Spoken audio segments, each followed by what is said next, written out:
Привет, друзья, с вами Михалыч, а в этом видео я расскажу вам, как сделать незамерзающий водопровод из колодца, из скважины, без разницы. Так как если при прокладывании водопровода от скважины или колодца в дом не позаботиться о его утеплении, либо же подогреве, или если его закладывать на небольшую глубину, то зимой в любом случае вы столкнетесь с проблемой, что ваш водопровод замерзнет, вы в мороз останетесь без воды, а также это повлечет за собой выход из строя вашего насоса, так как труба будет замерзшая, а на гидроаккумуляторе, когда упадет давление, сработает включение насоса, он будет пытаться накачивать воду, но лед ему это сделать не даст. А так как гидроаккумулятор не наполняется, то и автоматика не сработает на выключение, и насос будет качать до тех пор, пока не разорвет трубу, либо же просто сам не сгорит. Поэтому лучший способ для того, чтобы сделать незамерзающий водопровод, это использовать саморегулирующий кабель. Он еще называется греющий кабель. Его используют не только в водопроводе, его используют для теплых полов, обогрева крыш, тротуаров. Но, во-первых, что он из себя представляет? Саморегулирующий кабель – это нагревающий кабель, основой которого служит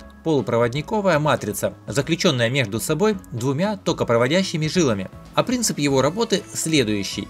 Так как в основе его лежит саморегулирующая проводящая матрица, а это в свою очередь непрерывный греющий элемент из полимера на углеродной основе, который меняет свои проводящие свойства в зависимости от температуры.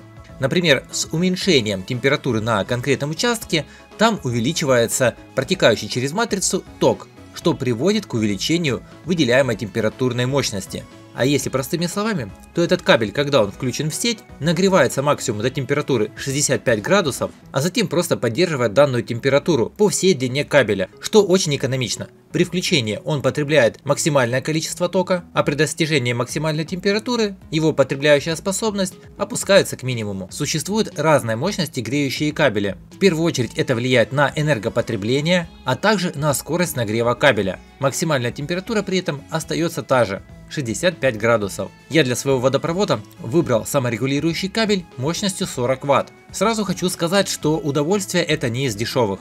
Например, данный кабель мне обошелся в 140 гривен за погонный метр. Но так как я в своей жизни уже сталкивался с замерзанием водопровода, то это вложение того стоит. Теперь, собственно, продемонстрирую, как правильно его монтировать. Отрезаете кабель нужной вам длины, а меряется она следующим образом. Саморегулирующий кабель нужен только снаружи вашего дома, а также в месте прохода в фундаменте. У меня расстояние от колодца до дома 11 метров, плюс 1 метр я взял, чтобы запустить в дом и пройти тем самым фундамент. В первую очередь, саморегулирующий кабель нужно заглушить. Выбираем одну из сторон, снимаем верхнюю изоляцию где-то на 3 см. Далее под ней идет оплетка из луженой меди. При заглушивании кабеля она нам не потребуется, мы ее просто обрезаем. Далее на кабеле идет еще одна оболочка, которую мы полностью не удаляем, а при помощи кусачек выкусываем одну из частей, левую либо же правую, вместе с саморегулирующей проводящей матрицей и токопроводящими медными жилами.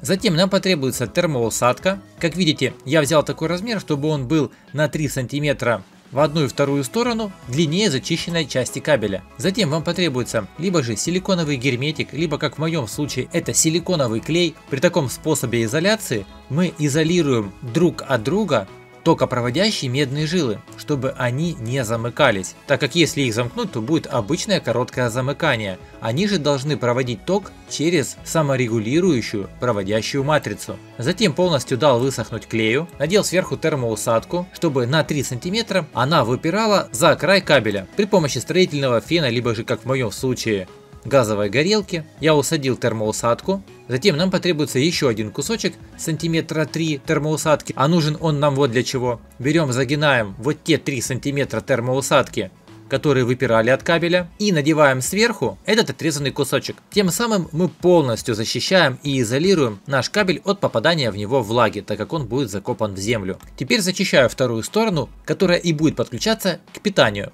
Здесь нужно уже аккуратно прорезать верхнюю защитную оболочку, не повредив оплетку из луженой меди. Эту часть я обрезаю на расстояние около 6 см, а затем этот участок делю пополам и оголяю 2 токопроводящие жилы. Хорошо зачищаю их и удаляю остатки матрицы. Затем происходит само подключение.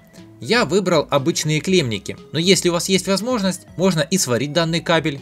с кабелем подключения к сети, либо же опрессовать, либо же спаять. Две токопроводящие жилы, к ним будет подключаться 0 и фаза, а медную луженую оплетку я вскрутил и вставил в третий клеммник. Он будет подключаться к заземлению. Обратите внимание, что клеммник я приобрел такого диаметра, что сами по себе токопроводящие жилы плотно в него входят и остается совсем немного места. И вставляю я их так, чтобы они выходили на вторую сторону клеммы. Теперь, собственно, вставляю кабель, подводящий питание. Я использовал медный моножильный кабель ВВГ-НГ 3 на 2,5 квадрата. И обратите внимание, как плотно они уже вставляются друг в друга.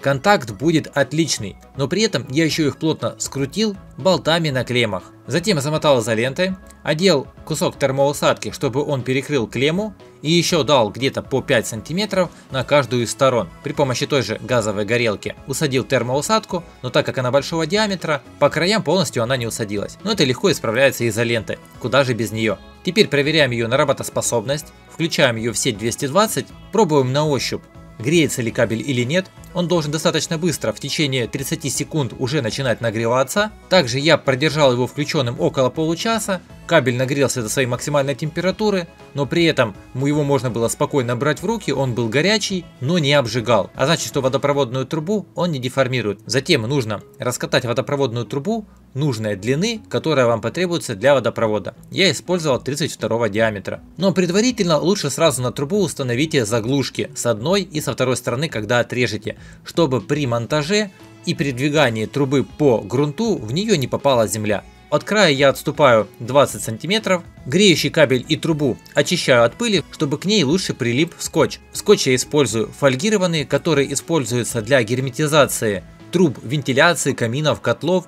Он термостойкий, и просто по одной стороне прокладываю кабель и сразу его хорошо заклеиваю. И делаю это вплоть до самого соединения. Вот эта часть у меня будет заходить в дом. Дальше пошел уже обычный сетевой кабель.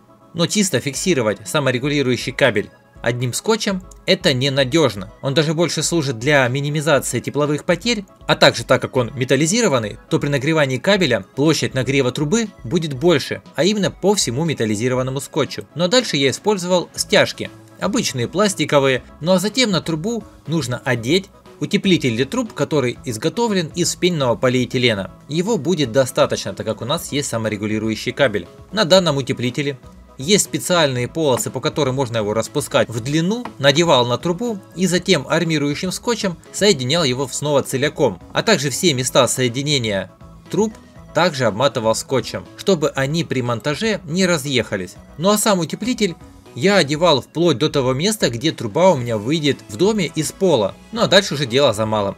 Нужно протянуть водопроводную трубу в дом. Я в своем фундаменте сразу делал закладные, об этом есть подробные видео о монтаже фундамента. Вот как можете видеть, у меня торчит заглушенная труба с обеих сторон. Также еще заведен в гофре кабель для подключения насоса, который также идет вместе с трубой в дом. Проход в колодец нужно обязательно замазать раствором, либо же запенить. Затем всю трубу вместе с кабелем для насоса я обмотал еще слоем утеплителя сотого диаметра. Теперь, когда по прогнозу погоды будут намечаться сильные затяжные морозы, я просто буду включать в сеть греющий кабель и не буду волноваться, что мой водопровод замерзнет. Ну что, друзья, теперь вы знаете, как сделать незамерзающий водопровод. Поэтому, если видео понравилось, поставьте лайк, не забудьте поделиться данным видео в соцсетях с друзьями, а также подписывайтесь на мой канал, чтобы не пропускать выход новых видео. Я вам желаю удачного дня, до встречи в новых видео, пока!